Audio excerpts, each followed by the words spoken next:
Hello friends, स्वागत है आप सभी का IYS एजुकेशन प्लेटफॉर्म के यूट्यूब चैनल पर। चलिए स्टार्ट करते हैं अपनी डेली करंट अफेयर की क्लास, जिसमें हम लोग कवर करेंगे PIB न्यूज़ को, प्रेस इंफॉर्मेशन ब्यूरो और न्यूज़ ऑन एयर आकाशवाणी पर जो भी न्यूज़ चर्चा में है उसको हम कवर करेंगे। Famous newspaper like Dainik Jagran and Hindu, उसमें जो भी न्यूज़ आपके लिए इम्पॉर्टेंट है उसको हम डिस्कस करेंगे। And national international days and organisations जो भी आपके एग्जाम पॉइंट ऑफ व्यू से इंपॉर्टेंट हो सकते हैं उन सबको हम डिस्कस करेंगे। तो चलिए आज की क्लास स्टार्ट करते हैं। फ्रेंड्स, अगर आप लोगों ने अभी तक हमारे चैनल को सब्सक्राइब नहीं किया है तो प्लीज़ चैनल को सब्सक्राइब कर लीजिए। डिस्क्रिप्शन बॉक्स में टेलीग्राम चैनल का लिंक दिया हुआ है, तो आप वहाँ से टेलीग्राम चैनल ज्वाइन कर सकते हैं, सो दैट आपको वीडियो की PDF भी मिलती रहे और अदर इन्फॉर्मेशंस जो भी मुझे कोई शेयर करनी होती है तो मैं टेलीग्राम चैनल पर आप लोगों से शेयर कर सकता हूँ। तो प्लीज़ आप लोग टेलीग्राम चैनल ज़रूर ज्वाइन कर लें, और इंस्टाग्राम पर भी मैंने चैनल का अकाउंट बना दिया है, तो आप वो भी फॉलो कर सकते हैं। तो चलिए आज की क्लास स्टार्ट करते हैं। 59th राष्ट्रीय समुद्री दिवस, नेशनल मैरीटाइम डे, जो कि 5 अप्रैल 2022 को मनाया गया। भारत हर साल 5 अप्रैल को राष्ट्रीय समुद्री दिवस मनाता है। यह दिवस पहली बार 1954 में मनाया गया था। इस दिवस को 1919 में the Scindia steam navigation company limited के पहले जहाज SS लॉयल्टी ने UK की यात्रा की थी, जो भारत के शिपिंग इतिहास में एक महत्वपूर्ण कदम था जब समुद्री मार्गों को अंग्रेजों द्वारा नियंत्रित किया जाता था। तो उस टाइम पर 1999 में एक जहाज था SS लॉयल्टी, तो उसने UK की यात्रा करी थी, तब से हमारा ये दिवस मनाया जाता है। यह दिवस पत्तन, पोत परिवहन एवं जलमार्ग मंत्रालय द्वारा वार्षिक रूप से मनाया जाता है। इसके साथ ही अगर हम लोग बात करें कुछ और डेज़ की जो हाल फिलहाल में अभी हमने सेलिब्रेट किए हैं, अप्रैल के हम डिस्कस कर लेते हैं, बिकॉज़ मार्च के मैं आपसे 2-3 बार डिस्कस कर चुका हूँ। अप्रैल की बात करते हैं तो 1 अप्रैल को सबसे पहले उड़ीसा दिवस मनाया गया था। इसके अलावा 1 अप्रैल को अप्रैल फूल डे भी मनाया जाता है, और अंधता निवारण दिवस, आपको मैंने बताया था ना, अंधता सप्ताह 1 से 7 अप्रैल, तो 1 तारीख को अंधता निवारण दिवस भी मनाया जाता है। इसके अलावा अगर हम बात करें तो 2 अप्रैल को मनाया जाता है ऑटिज्म दिवस, ठीक है, विश्व आत्म केंद्रित जागरूकता दिवस यानी कि। इसके अलावा 4 तारीख को मैंने आपको बताया ही था कि खान जागरूकता दिवस के रूप में मनाया जाता है। चलिए नेक्स्ट न्यूज़ देखते हैं। सूचना एवं प्रसारण मंत्रालय ने प्रसारण सेवा पोर्टल को लॉन्च कर दिया है। ये आप देख सकते हो, सूचना एवं प्रसारण मंत्री अनुराग ठाकुर जी तो ये पोर्टल लॉन्च कर रहे हैं। यह प्रसारण उद्योग में व्यापार करने में आसानी में सुधार लाने के उद्देश्य से एक मंच प्रदान करेगा। यह विभिन्न प्रकार के लाइसेंसों, अनुमतियों, पंजीकरणों आदि के लिए प्रसारकों के आवेदनों की त्वरित फाइलिंग और प्रसंस्करण के लिए एक ऑनलाइन पोर्टल समाधान होगा। अच्छा, अगर मैं आपको बात करूं सूचना एवं प्रसारण मंत्रालय, तो हाल ही में सूचना प्रसारण मंत्रालय क्यों चर्चा में रहा था, क्योंकि इसने बताया था कि DD फ्री डिश जो है उसने मार्च 2022 तक 43 मिलियन से भी अधिक घरों में पहुंचने वाला सबसे बड़ा DTH प्लेटफॉर्म होने का दावा किया है। मतलब इसने जो फ्री डिश होती है जिसमें कोई रिचार्ज वगैरह नहीं करना पड़ता, तो वो 43 मिलियन यूज़र्स इंडिया के अंदर उसको यूज़ करते हैं, ऐसा रिकॉर्ड बना लिया है ये कीर्तिमान DD फ्री डिश ने बना लिया है, जो कि इसी के अंदर में आता है, सूचना एवं प्रसारण मंत्रालय के अंदर में। चलिए नेक्स्ट न्यूज़ देखते हैं। उत्तर प्रदेश मुख्यमंत्री ने श्रावस्ती जिले में स्कूल चलो अभियान की शुरुआत की है। उत्तर प्रदेश के मुख्यमंत्री योगी आदित्यनाथ जी ने राज्य के प्राथमिक और उच्च प्राथमिक विद्यालयों में 100% नामांकन सुनिश्चित करने के लिए 4 अप्रैल 2022 को श्रावस्ती जिले में स्कूल चलो अभियान शुरू किया। राज्य में श्रावस्ती की साक्षरता दर सबसे कम थी, इसलिए इसे लॉन्च करने के लिए अभियान को श्रावस्ती को चुना गया। कार्यकर्ता घर घर दस्तक देंगे और पूछेंगे कि क्या कोई बच्चा है जो स्कूल जाने से वंचित रह गया है। उस बच्चे का स्कूल में रजिस्ट्रेशन ऑन द स्पॉट कराया जाएगा। अगर हम बात करें उत्तर प्रदेश की, तो उत्तर प्रदेश ने, आपको सबको पता होगा कि नेशनल वाटर अवार्ड जो होता है, तो थर्ड संस्करण था इस बार, उसमें फर्स्ट प्राइज़ जीत लिया है। और उत्तर प्रदेश की और उपलब्धि की बात करें तो उत्तर प्रदेश ने जो झांकी होती है गणतंत्र दिवस की, तो उसमें प्रथम स्थान प्राप्त किया था उत्तर प्रदेश ने। कुछ इम्पोर्टेंट्स ये बात है उत्तर प्रदेश के बारे में। और हाल ही में उत्तर प्रदेश के मुख्यमंत्री तो पुनः से वही बन गए हैं, योगी आदित्यनाथ जी। और अगर हम डिप्टी सीएम की बात करें तो ब्रजेश पाठक और केशव प्रसाद मौर्य। चलिए नेक्स्ट न्यूज़ देखते हैं। आंध्र प्रदेश को 13 नए जिलों के साथ एक नया नक्शा मिल गया है। आप देख सकते हो पहले इसमें 13 जिले होते थे, लेकिन अब इसमें और नए 13 जिले बना दिए हैं। अब कुल मिलाकर 26 जिले हो गए हैं। 4 अप्रैल 2022 को आंध्र प्रदेश को 13 नए जिलों के निर्माण के साथ एक नया नक्शा मिला, जिसमें राज्य में कुल जिलों की संख्या 26 हो गई है। मुख्यमंत्री वाई एस जगनमोहन रेड्डी ने डिजिटल रूप से इसका उद्घाटन किया। इनमें से कुछ जिले विजयनगरम जिले से बनाए गए हैं, कुछ विशाखापट्टनम से, कुछ गुंटूर जिले से। ओके, अगर हम बात करें आंध्र प्रदेश के बारे में, तो आपको पता ही होगा, मैंने आपको सबको बताया था कि राष्ट्रीय संस्कृति महोत्सव 2022 का उद्घाटन जो हुआ था, तो आंध्र प्रदेश के राजमहेंद्रवरम में ही हुआ था। इसके अलावा आंध्र प्रदेश में Skoch state of governance ranking जो अवार्ड मिलता है, तो उसमें फर्स्ट अवार्ड आंध्र प्रदेश ने ही अचीव किया था। ठीक है, तो दोनों न्यूज़ आप याद रखिए। 13 जिले तो याद ही रखिए। इसके अलावा आप याद रखिए कि राष्ट्रीय संस्कृति महोत्सव कहाँ मनाया गया है, तो आंध्र प्रदेश के राजा महेंद्रवरम में। और Skoch state of governance ranking में शीर्ष स्थान किसने प्राप्त किया है, तो ये फिर से एक बार आंध्र प्रदेश ने ही प्राप्त कर लिया है। चलिए नेक्स्ट न्यूज़ देखते हैं।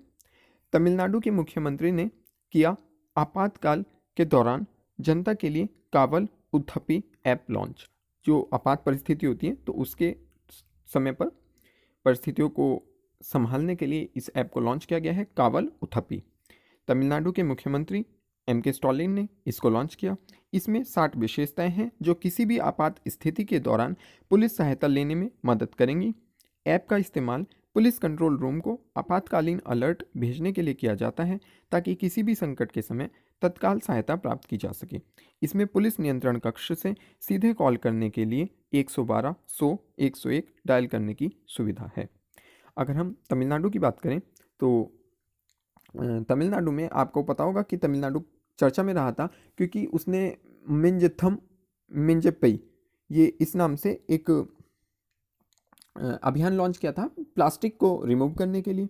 इसके अलावा एम.के. स्टालिन की ने अपनी आत्मकथा रिलीज़ करी थी।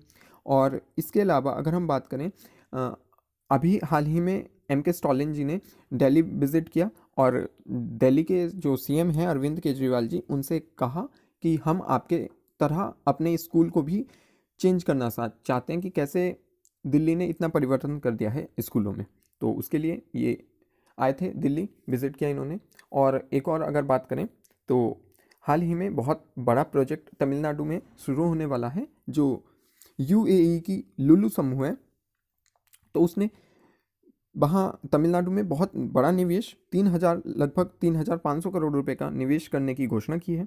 तो काफ़ी इंपॉर्टेंट है, क्योंकि जहाँ भी इन्वेस्टमेंट होता है वहाँ पे नए रोजगार के अवसर पैदा होते हैं, वो राज्य तरक्की करता है, इसलिए इंपॉर्टेंट है। चलिए नेक्स्ट न्यूज़ देखते हैं। हिंदुस्तान एरोनॉटिक्स लिमिटेड ने इसरो को सौंपा Gaganyaan hardware. Okay, Hindustan aeronautics limited जो है, तो उसने इसरो को सौंप दिया है गगनयान हार्डवेयर। उसने डिज़ाइन करने के लिए कहा था हिंदुस्तान एरोनॉटिक्स लिमिटेड से, HAL से। इसे बेंगलुरु में HAL के PS2 GS2 यानी कि पोलर सैटेलाइट जो दूसरा स्टेज होता है उसका चरण एकीकरण सुविधा के उद्घाटन के दौरान सौंपा गया। PS2 चरण ध्रुवीय उपग्रह प्रक्षेपण यान का दूसरा चरण है, जिसमें प्रणोदन के लिए भू संग्रहणीय प्रणोदक का उपयोग किया जाता है। अगर हम बात करें HAL की, HAL बहुत इंपॉर्टेंट है, ठीक है। अगर ये लाइट एयरक्राफ्ट भी बनाता है, एयरफोर्स के लिए बहुत सारी चीज़ें बनाता रहता है। तो HAL की अगर हम बात करें कि कब एस्टेब्लिश हुआ था, बहुत इंपॉर्टेंट है। सबसे पहली बात, HAL कहाँ पर स्थित है, तो HAL बेंगलुरु में इसका मुख्यालय है HAL का। ओके, इसकी स्थापना 23 दिसंबर 1940 को हुई थी। ओके, और HAL आज के टाइम पर अगर हम इसकी बात करें तो ये दुनिया के सबसे पुराने और सबसे बड़े एरोस्पेस रक्षा निर्माताओं में से एक के रूप में गिना जाता है। तो आप सोच सकते हो HAL का कितना इंपॉर्टेंट है इंडिया के अंदर। चलिए नेक्स्ट न्यूज़ देखते हैं। मेघालय सरकार ने फेलोशिप के लिए किया NLSIU के साथ समझौता। ठीक है, मेघालय सरकार जो है तो उसने फेलोशिप स्थापित की है एक, और किसके साथ की है? बेंगलुरु स्थित national law school of India university के साथ समझौते पर हस्ताक्षर किए, फेलोशिप स्थापित की। विधिक और नीति अनुसंधान के लिए PA सांगमा फेलोशिप NLSIU के छात्रों को मेघालय में अनुसंधान गतिविधियों को करने की अनुमति देगा। PA सांगमा, आपने शायद नाम पहले भी सुना होगा। PA सांगमा कौन थे?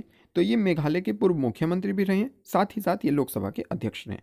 तो इसलिए वेरी वेरी इंपॉर्टेंट है, बिकॉज लोकसभा अध्यक्ष बहुत बड़ी चीज़ होती है। तो इसलिए आप PA सांगमा नाम याद रखिए, चर्चा में। फेलोशिप आप याद रखिए, किसने शुरू करी है, कब शुरू करी है। अगर हम बात करें किसके साथ शुरू करी है, तो आपको पता ही है NLSIU यानी कि national law school of India university के साथ ये शुरू करी गई है। अब ये NLSIU जो है ये एक लॉ यूनिवर्सिटी है, और सबसे बड़ी इंपॉर्टेंट बात क्या है इसके बारे में कि ये जो यूनिवर्सिटी है इसके चांसलर जो होते हैं वो CJI होते हैं, यानी कि चीफ जस्टिस ऑफ इंडिया, जो भारत के मुख्य न्यायाधीश हैं वही इसके चांसलर होते हैं। तो काफ़ी इंपॉर्टेंट है। ओके, चलिए नेक्स्ट न्यूज़ देखते हैं। हिमाचल प्रदेश में कक्षा 9 से पढ़ाई जाएगी श्रीमद् भागवत गीता। हिमाचल प्रदेश ने ऐसा डिसीजन लिया है, इससे पहले ये डिसीजन गुजरात भी ले चुका है। यह जानकारी राज्य के शिक्षा मंत्री गोविंद सिंह ठाकुर ने दी है।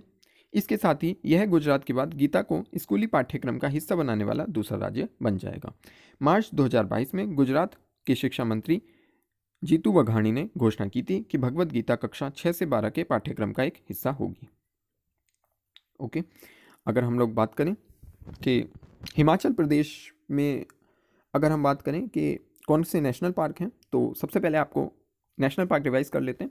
सबसे पहले बात करें तो great Himalaya national park, okay. उसके बाद पिन वैली नेशनल पार्क, वो भी हिमाचल प्रदेश में है। इंद्रकिला नेशनल पार्क भी हिमाचल प्रदेश में है। खैरगंगा नेशनल पार्क भी हिमाचल प्रदेश में, और सिंबलबारा भी हिमाचल प्रदेश में, सिंबलबारा नेशनल पार्क। ओके, तो अगर आपको कुछ भी इसके रिगार्ड में कोई भी इंफॉर्मेशन और पता है, या आप मुझे वाइल्ड लाइफ सेंचुरीज़ के बारे में, इसके बारे में बता सकते हैं कि कौन सी वाइल्ड लाइफ सेंचुरीज़ हैं हिमाचल प्रदेश के अंदर, तो आप मुझे कमेंट सेक्शन में बता सकते हैं। मोस्ट वेलकम, मैं आपके कमेंट्स को रीड करूंगा। चलिए नेक्स्ट न्यूज़ देखते हैं। कर्नाटका ने राज्य सरकार के कर्मचारियों के DA को बढ़ा दिया है, यानी कि महंगाई भत्ते को बढ़ा दिया है, और 24.5% से बढ़ाकर 27.25% करने का निर्णय लिया है। यह बढ़ोतरी पेंशन भोगियों पर भी लागू होगी। इससे पहले केंद्र सरकार ने भी कर्मचारियों का DA और पेंशन भोगियों के महंगाई राहत को 2022 से मूल वेतन के 3% बढ़ाकर 34 कर दिया था, 31 से 34 कर दिया था। अगर कर्नाटका की बात करें तो कर्नाटका तो बहुत चर्चा में रहता है, क्योंकि कर्नाटका हाल फिलहाल में उसने बहुत सारी चीज़ें कर दी हैं। अगर हम सबसे पहले बात करें दिशांक ऐप की, भूमि अभिलेखों को ऑनलाइन प्राप्त करने के लिए दिशांक ऐप, ठीक है। इसके अलावा हाल ही में उसने एक क्षीर नंदिनी बैंक स्थापित किया था। इसके अलावा आर्ट पार्क और एनिमेशन एंड विजुअल ग्राफिक्स के लिए भी उसने एक पोर्टल लॉन्च किया था। इसके अलावा अगर हम बात करें तो नेशनल पार्क्स को इसके हम रिवाइज़ कर लेते हैं। आज मैं नेशनल पार्क्स पर काफ़ी ध्यान दे रहा हूँ, ठीक है। नेशनल पार्क को इसके रिवाइज़ करते हैं अगर हम, तो सबसे पहली बात कि नागर होल जो है वो कर्नाटका में ही है। और कृष्णा नदी से मुझे याद आया, कृष्णा नदी अलमट्टी बांध काफ़ी इस टाइम पर चर्चा में है, तो अलमट्टी बांध जो है वो कृष्णा नदी पर ही बना हुआ है और कर्नाटका में ही है, ठीक है। इसके अलावा अगर हम नेशनल पार्क की बात करें तो अंशी राष्ट्रीय उद्यान वो भी इसी में है, बांदीपुर राष्ट्रीय उद्यान वो भी इसी में है, और बनेरघट्टा राष्ट्रीय उद्यान वो भी कर्नाटका में ही है। इसके अलावा कुद्रेमुख राष्ट्रीय उद्यान वो भी कर्नाटका में ही है। तो ये थे कर्नाटका के नेशनल पार्क्स। आई होप आपको इन्फॉर्मेशन यूज़फुल लगी हो। चलिए नेक्स्ट न्यूज़ देखते हैं। टाटा पावर सोलर ने राजस्थान में की 160 मेगावाट की सौर परियोजना की शुरुआत। टाटा पावर, ठीक है, 160 मेगावाट की इसने AC सौर परियोजना की शुरुआत की है। इस स्थापना में लगभग 6,75,000 मोनोक्रिस्टलाइन पीवी मॉड्यूल का उपयोग किया गया था और वह प्रतिवर्ष 387 मिलियन यूनिट ऊर्जा का उत्पादन करेगी। जेट स्टार परियोजना 15 महीने की अवधि के भीतर पूरी हुई और यह राजस्थान की सबसे बड़ी सौर परियोजनाओं में से एक है। ओके, तो काफ़ी इंपॉर्टेंट है बिकॉज ये इतनी बड़ी परियोजना है और विद इन 15 मंथ्स में ये पूरी हो गई है। तो बात कर लेते हैं हम राजस्थान क्यों चर्चा में, इस टाइम पे राजस्थान काफ़ी चर्चा में था बिकॉज आपको पता होगा कि वहाँ पे जो सरिस्का नेशनल पार्क है तो उसमें आग लग गई थी। अब उस पर कंट्रोल पा लिया गया है, लेकिन उसका अभी क्यों आग लगी ये अभी हम स्रोत नहीं पता लग पाया। विमान से वहाँ पे वर्षा कराई गई और आग पर कंट्रोल तो पा लिया गया। सरिस्का आप याद रखिए कहाँ पर है, तो राजस्थान में, ठीक है, क्योंकि चर्चा में था सरिस्का। इसके अलावा अगर हम और की बात करें तो मुकुंदरा हिल्स राष्ट्रीय उद्यान जो है वो, जो कि दर्रा राष्ट्रीय उद्यान के नाम से फेमस है, तो वो भी राजस्थान के अंदर ही है। डेजर्ट राष्ट्रीय उद्यान है इसके अलावा राजस्थान में, और केवलादेव घन्ना नेशनल पार्क भी राजस्थान में ही है। रणथंभौर नेशनल पार्क भी राजस्थान में ही है। चलिए तो नेक्स्ट न्यूज़ देखते हैं। केंद्र सरकार ने विनय मोहन क्वात्रा को नियुक्त कर लिया है अपना विदेश सचिव। वेरी वेरी इंपॉर्टेंट, क्योंकि ये पद बहुत ही सम्मानित और बहुत ही इंपॉर्टेंट पद होता है। तो नेपाल में भारत के राजदूत विनय मोहन क्वात्रा को नए विदेश सचिव के रूप में नियुक्त किया गया है और ये किसकी जगह लेंगे? हर्षवर्धन श्रृंगला की। हर्षवर्धन श्रृंगला का नाम आपने काफ़ी सुना होगा। ओके, क्वात्रा 1988 बैच के भारतीय विदेश सेवा IFS हैं, मतलब IFS अधिकारी हैं और वो 2022 को अपना कार्यभार संभाल लेंगे, 30 अप्रैल 2022 से। 2020 में नेपाल में अपनी राजनयिक पोस्टिंग से पहले उन्होंने 2017 से 20 तक फ्रांस में भारत के राजदूत के रूप में कार्य किया था। ओके, तो बहुत इंपॉर्टेंट है, विदेश सचिव बड़ा इंपॉर्टेंट होता है। चलिए नेक्स्ट न्यूज़ देखते हैं। 3 दिवसीय दौरे पर नीदरलैंड पहुंच चुके हैं राष्ट्रपति रामनाथ कोविंद, क्योंकि ये पहले तुर्कमेनिस्तान गए थे तो उसके बाद अब ये कहाँ चले गए हैं? नीदरलैंड। ठीक है, तो राष्ट्रपति रामनाथ कोविंद 34 वर्षों बाद नीदरलैंड की यात्रा पर गए हैं, मतलब राष्ट्रपति कोई, नॉट ओनली रामनाथ कोविंद, कोई राष्ट्रपति भारत के, तो 34 वर्षों बाद नीदरलैंड की यात्रा पर गए हैं। वह तुर्कमेनिस्तान से यहाँ पहुँचे, जहाँ उन्होंने तुर्कमेनिस्तान के अपने समकक्ष सरदार वर्दी मोहामेदोव के साथ भी बातचीत की। ये आप देख सकते हो, प्रथम भारतीय और प्रथम लेडी इंडिया, उनकी वाइफ, और वह स्वतंत्र तुर्कमेनिस्तान की यात्रा करने वाले पहले भारतीय राष्ट्रपति भी हैं। तो नीदरलैंड की अगर हम बात करें तो नीदरलैंड की कैपिटल आपको पता होनी चाहिए। कैपिटल आपको सारी कंट्रीज़ जितनी भी हैं वर्ल्ड में सबकी पता होनी चाहिए, बिकॉज कैपिटल मैच करने के लिए आ जाती है। तो नीदरलैंड की अगर हम बात करें तो नीदरलैंड की कैपिटल है एम्स्टर्डम। इसके अलावा मैं आपको थोड़ा सा मैप दिखा देता हूँ, ठीक है, क्योंकि मैप आजकल यूरोप का बहुत ही चर्चा में है। ठीक है, तो आपको एक एक कंट्री की लोकेशन आपको पता होनी चाहिए, किसके साथ कौन बॉर्डर शेयर करता है, कौन सी कंट्री किस महाद्वीप में है, सारी चीज़ें आपको पता होनी चाहिए। बिकॉज जब से रशिया ने यूक्रेन पर अटैक किया है तो बहुत ही इंपॉर्टेंट हो जाता है। सबसे पहले हम यूक्रेन को लोकेट करें तो ये जो है ये यूक्रेन है। ठीक है, अब सबसे पहले इंपॉर्टेंट हो जाता है कि यूक्रेन किसके साथ वाटर बॉडी शेयर करता है, इसके साथ कौन सी वाटर बॉडी शेयर होती है, या फिर इसके साथ कौन सी वाटर बॉडी लगी हुई है। तो आप देख सकते हो कि यूक्रेन के साथ कौन सी वाटर बॉडी लगी हुई है। तो वैसे तो एजोब सी भी लगा हुआ है, बट सबसे बड़ा वाटर बॉडी जो है तो वो है ब्लैक सी। ओके, ब्लैक सी के साथ साथ यहाँ पे एक एजोब सी है, जो कि आपको शायद ना दिख रहा है, नाम नहीं दिख रहा है, लेकिन ये वाली जो है ना जगह, ये एजोब सी है। तो यूक्रेन के साथ एजोब सी भी लगता है। अब एजोब सी जो है जो वो ब्लैक सी से कैसे जुड़ा हुआ है?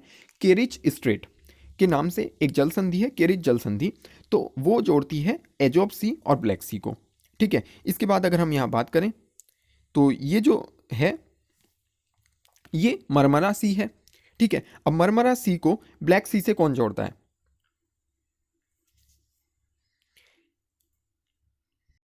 तो कैरिच को, ब्लैक सी को मरमरा से बास्पोरस जल संधि जोड़ती है, और इसके बाद ये जो जगह बची यहाँ एजियन सी है, तो एजियन सी को सी ऑफ मरमरा से कौन जोड़ता है? तो वो डार्डेनस जल संधि जोड़ती है। तो ये सारी चीज़ें आपको पता होनी चाहिए। इसके अलावा अगर हम बात करें तो यहाँ पर है गल्फ ऑफ बोथनिया। नीदरलैंड की बात करें, नीदरलैंड डिस्कस कर लेते हैं। तो नीदरलैंड, ये जो कंट्री देख सकते हो आप, ये नीदरलैंड है। इसकी राजधानी मैं आपको बता ही चुका हूँ, नीदरलैंड की एम्स्टर्डम है। ये फ्रांस इसकी राजधानी पेरिस है। Spain, okay. जर्मनी की राजधानी बर्लिन है। इटली की राजधानी रोम है। पोलैंड की राजधानी बर्सा है। बेलरूस की राजधानी मिन्स्क है। लिथुआनिया की विल्नियस है। लेटविया की रीगा है, ओके। और ये जो है स्विट्ज़रलैंड, इसकी राजधानी बर्न है। ऑस्ट्रिया की वियना है। प्रेग की चेक रिपब्लिक है। इसके अलावा रोमानिया की बुखारेस्ट है। सबको आपको कैपिटल सबकी पता होनी चाहिए, ठीक है। और कौन सी कंट्री कौन सी है ये भी आपको पहचान में आना चाहिए, ठीक है। ये यूनाइटेड किंगडम है, यूनाइटेड किंगडम की लंदन, ओके। ये टर्की जिसने अपना नाम अब तुर्की कर दिया है, ठीक है। इसकी राजधानी अंकारा है। रशिया, ये पूरा आप देख सकते हो रशिया फैला हुआ है। इसके अलावा यहाँ पर है कैस्पियन सी, और ये हो जाएगा आपका मेडिटेरेनियन सी यानी कि भूमध्य सागर।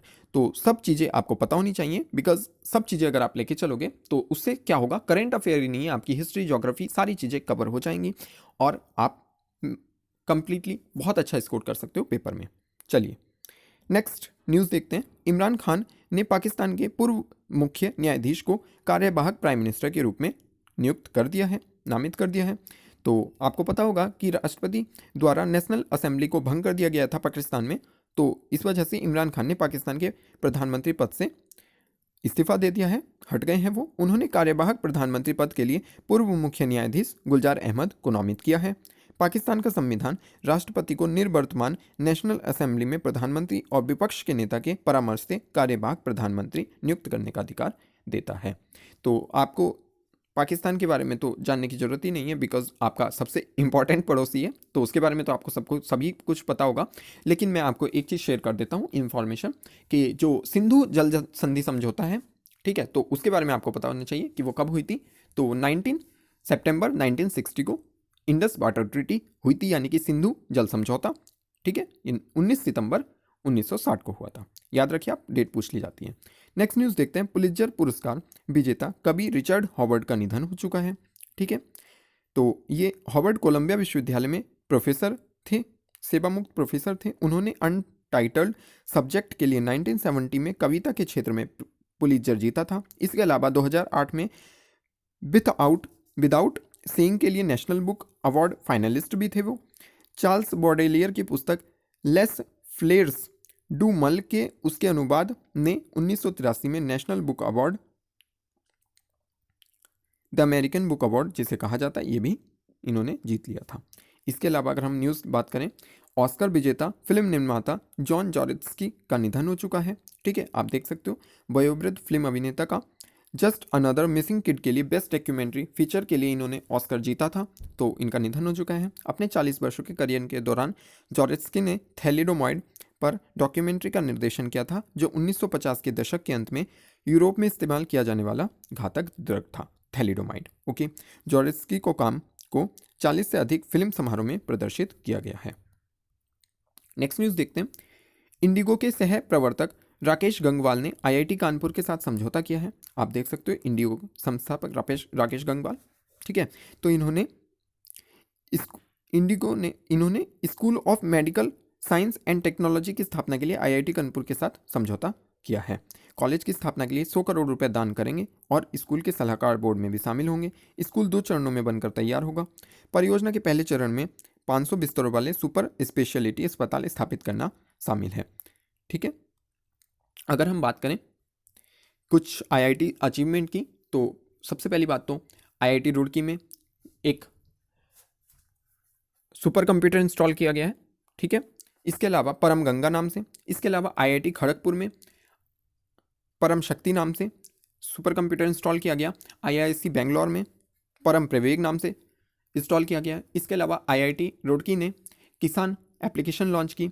आईआईटी दिल्ली की बात करें तो उसने नैनो साइज वाला बहुत ही फिल्टर बनाया है, ठीक है, जो नाक में फिट हो सकता है, बियरेबल है, ओके। चलिए नेक्स्ट न्यूज़ देखते हैं। पुरुष सिंगल्स में मिथुन मंजुनाथ ने रजत पदक जीत लिया है। आप देख सकते हो बैडमिंटन में मिथुन मंजुनाथ ने ऑर्लियंस मास्टर 2022 बैडमिंटन टूर्नामेंट के पुरुष सिंगल्स फाइनल में फ्रांस के टोमा जूनियर पोपोव को हराने के बाद रजत पदक जीत लिया है। हारने के बाद 79वें स्थान पर आने वाले मिथुन हार गए हैं। इसके अलावा ऑर्लियंस मास्टर्स 2022 के सेमीफाइनल में पहुंचने वाली अन्य भारतीय खिलाड़ी महिला डबल्स में अश्वनी भटके और शिखा गौतम रहीं।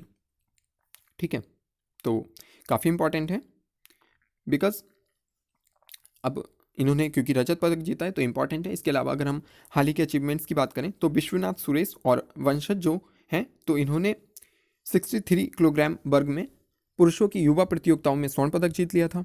अगर पीवी सिंधु की बात करें तो उन्होंने स्विस ओपन में जीत लिया था। और अगर सौरभ चौधरी की बात करें तो उन्होंने 10 मीटर पिस्टल में निशानेबाजी जो कि मिस्र के काहिरा में हुई थी तो उसमें उन्होंने स्वर्ण पदक जीता था। चलिए नेक्स्ट न्यूज़ देखते हैं। AHBF द्वारा हीरो फिनकॉर्प के शेयरों के अधिग्रहण को CCI यानी कि कंपटीशन कमीशन ऑफ इंडिया ने मंजूरी दे दी है। इसे प्रतिस्पर्धा अधिनियम 2002 की धारा 31(1) के तहत अनुमोदित किया गया है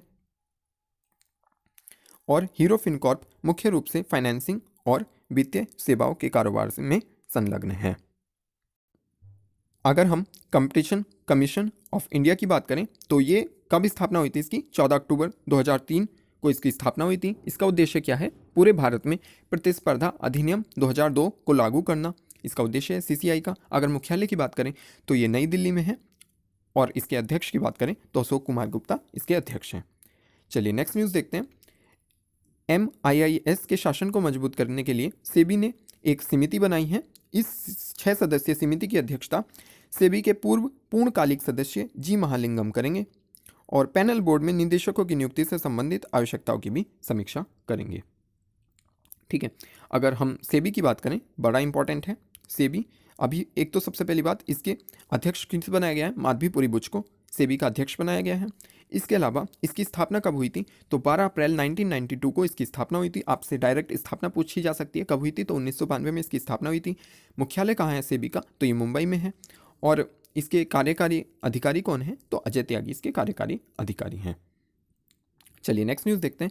लगभग 17,000 प्रकाश वर्ष दूर पृथ्वी बृहस्पति के समान जुड़वा ग्रह की खोज की गई है।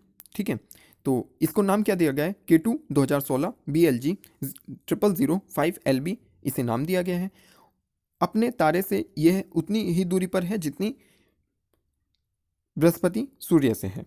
ओके, और अध्ययन को ARXIB.org पर प्रिंट के रूप में प्रकाशित किया गया है। रॉयल एस्ट्रोनॉमिकल सोसाइटी के मासिक नोटिस पत्रिका में भी इसको प्रस्तुत किया गया है। एक्सोप्लैनेट पृथ्वी से लगभग 17,000 प्रकाश वर्ष दूर है। चलिए अब जल्दी से कुछ क्विक पॉइंट्स देख लेते हैं जो आपके लिए काफ़ी इंपॉर्टेंट हो सकते हैं। तो अगर हम बात करें 83 राष्ट्रीय टेबल टेनिस चैंपियनशिप 2022 का आयोजन कहाँ किया जाएगा? तो ये मेघालय में किया जाएगा। ठीक है, लोगों को अपने पसंद के मंदिरों के दर्शन करवाने के लिए मंदिर 360 वेबसाइट को किसने लॉन्च किया है? तो ये मीनाक्षी लेखी ने लॉन्च किया है। ये संस्कृति और विदेश राज्य मंत्री हैं। ठीक है, तो इन्होंने टेम्पल 360 वेबसाइट को लॉन्च किया है, पोर्टल कह सकते हो आप। अंतर्राष्ट्रीय दूरसंचार संघ यानी कि इंटरनेशनल टेलीकम्युनिकेशन यूनियन प्रबंधन समिति परिषद समिति की नई उपाध्यक्ष कौन बनी है? तो ये अपराजिता शर्मा बनी है। किस राज्य में नववर्ष गुड़ी पड़वा महोत्सव शुरू किया गया है? तो ये महाराष्ट्र में किया गया है। 64वें वार्षिक ग्रैमी पुरस्कार समारोह का आयोजन कहाँ किया गया? तो ये लास वेगास में किया गया है ग्रैमी अवार्ड्स का। इसके अलावा बिहार और किस देश के बीच 34.5 किलोमीटर लंबी ट्रेन सेवा शुरू करने की घोषणा की गई है? तो ये नेपाल के करथा से बिहार के जयनगर तक। ठीक है, दुनिया के सबसे लंबे इलेक्ट्रिक क्रूज शिप ने किस देश की पहली यात्रा की? तो चीन ने। ये यांगसी नदी में प्रवेश किया था। सब्जी उत्पादक सूची में भारत का कौन सा राज्य शीर्ष पर रहा है? तो उत्तर प्रदेश रहा है। फल उत्पादन की बात करें तो आंध्र प्रदेश शीर्ष पर रहा है। ठीक है, दलहन की बात करें तो मध्य प्रदेश शीर्ष पर रहा है। किस बैंक ने 12,325 करोड़ रुपए में सिटी बैंक के भारतीय उपभोक्ता व्यवसाय का अधिग्रहण किया है? तो ये एक्सिस बैंक ने किया है। किस राज्य ने विनय समरस्य पहल शुरू की है? तो ये कर्नाटका ने की है। किस राज्य ने बेघर बच्चों के पुनर्वास के लिए फील्ड टास्क फोर्स का गठन किया है? तो ये दिल्ली सरकार ने किया है। और लॉन्च पुस्तक the tiger of the Ross की लेखिका कौन है? तो ये मीना नैयर है। भारतीय भुगतान परिषद के अध्यक्ष कौन बने हैं? तो ये विश्वास पटेल बने हैं। नेक्स्ट, आईपीएल में सबसे ज़्यादा विकेट लेने वाले गेंदबाज ड्वेन ब्रावो बन गए हैं। अस्पताल और स्वास्थ्य सेवा प्रदाताओं के लिए राष्ट्रीय प्रत्यायन बोर्ड के अध्यक्ष कौन बने हैं? तो ये महेश वर्मा बन गए हैं। भारतीय भूवैज्ञानिक सर्वेक्षण के महानिदेशक कौन बने हैं? तो ये एस राजू बन गए हैं। अंतर्राष्ट्रीय बाल पुस्तक दिवस कब मनाया जाता है? 2 अप्रैल को मनाया जाता है, याद रखिए, वेरी वेरी इंपॉर्टेंट। विश्व ऑटिज्म जागरूकता दिवस, ये बहुत इंपॉर्टेंट है, 2 अप्रैल को मनाया जाता है। इसकी थीम क्या थी? Inclusive quality education for all. Microland ने किसे अपना मुख्य सूचना अधिकारी नियुक्त किया है? तो गोपाल वर्मा को किया है। किस राज्य ने गुड़ी पड़वा मनाया? महाराष्ट्र ने, ये रिपीट हो गया है। किस राज्य ने कैच द रेन अभियान शुरू किया? तो मणिपुर ने किया है। अहोम सेना नायक लचित बोरफुकम की कौन सी जयंती मनाई गई? तो ये 400वीं जयंती मनाई गई है। नेक्स्ट, डीएमआरसी यानी कि दिल्ली मेट्रो रेल कॉर्पोरेशन के नए एमडी विकास कुमार बने हैं। खेलो इंडिया यूनिवर्सिटी गेम्स का लोगो शुभंकर और गाना किसने लॉन्च किया? तो अनुराग ठाकुर ने किया है, कर्नाटका में किया था ये। 21-22 में भारत का निर्यात कितना प्रतिशत बढ़कर 417 अरब डॉलर के रिकॉर्ड स्तर पर पहुंच गया है? तो 40% की बढ़ोतरी हुई है इसमें। हाल ही में किसने मंथन आइडियाथॉन लॉन्च किया है? तो ये माधवी परिबुच यानी कि सेबी ने इसको लॉन्च किया है। किस राज्य के सिंधुदुर्ग में एमएसएमई प्रौद्योगिकी केंद्र स्थापित किया गया है? तो महाराष्ट्र में है सिंधुदुर्ग, वहीं पे किया गया है। राष्ट्रीय ई गवर्नेंस डिवीजन के प्रमुख के रूप में किसे नियुक्त किया गया है? तो अभिषेक सिंह को किया गया है। किसने MSME RuPay credit card launch किया है? तो ये यूनियन बैंक ने किया है। और बौद्धिक संपदा सूचकांक में भारत का स्थान क्या रहा है? 43वां। Important, very very important. Next, भारतीय उच्च आयोग ने किस देश के सुरबानो जयंती छात्रवृत्ति वेबसाइट को लॉन्च किया है? तो ढाका में किया है। 12वें वार्षिक एजिस ग्राहम बेल अवार्ड्स में सी डॉट ने कितनी श्रेणी में पुरस्कार जीते हैं? तो ये 3 श्रेणी में जीते हैं। इसरो के किस अंतरिक्ष उपग्रह ने पहली बार सोलर प्रोटॉन इवेंट्स का पता लगाया है? तो चंद्रयान 2 ने, वेरी वेरी इंपॉर्टेंट। लॉन्च पुस्तक उड़ान एक मजदूर बच्चे की के लेखक कौन है? तो ये मिथिलेश तिवारी हैं। किस देश के रोवर ने चंद्रमा की दूसरी तरफ कांच के 2 गोले देखे? तो ये चीन ने देखे हैं। किस मंत्रालय ने संगम मोबाइल एप्लीकेशन को बढ़ावा देने के लिए भाषा प्रमाण पत्र सेल्फी अभियान शुरू किया है? तो ये शिक्षा मंत्रालय ने किया है। भाषा संगम एक ऐप है, आप उसको इंस्टॉल करके कुछ भाषाओं पर, सभी जो 22 भाषाएं हैं हमारी अनुसूची में, तो उसमें कमेंट बना सकते हैं। बेसिक समझ आप उसकी सीख सकते हैं किसी भी भाषा की 22 में से। ठीक है, भारत और किस देश के बीच सैन्य अभ्यास से धर्म गॉर्जियन 2022 आयोजित किया गया? तो ये जापान और भारत के बीच हुआ है। तो ये थे कुछ इंपॉर्टेंट न्यूज़। आई होप आपको वीडियो अच्छी लगी हो और वीडियो आपके लिए यूज़फुल हो। अगर आपको वीडियो अच्छी लगी है और यूज़फुल है तो प्लीज़ आप लोग वीडियो को लाइक कर सकते हैं और शेयर कर सकते हैं, एंड चैनल को अधिक से अधिक सब्सक्राइब कर सकते हैं। इसके अलावा आप वीडियो के डिस्क्रिप्शन बॉक्स में टेलीग्राम चैनल का लिंक दिया हुआ है और इंस्टाग्राम का लिंक भी मैं डाल दूंगा, तो वो लोग आप ज्वाइन कर सकते हो, ताकि आपको कोई भी इन्फॉर्मेशन हो जो मैं यूट्यूब पर नहीं दे सकता तो वो मैं वहाँ पे आपको पर्सनली दे सकता हूँ। ठीक है, तो आपको उसके बारे में पता लगता रहेगा। Once again thank you.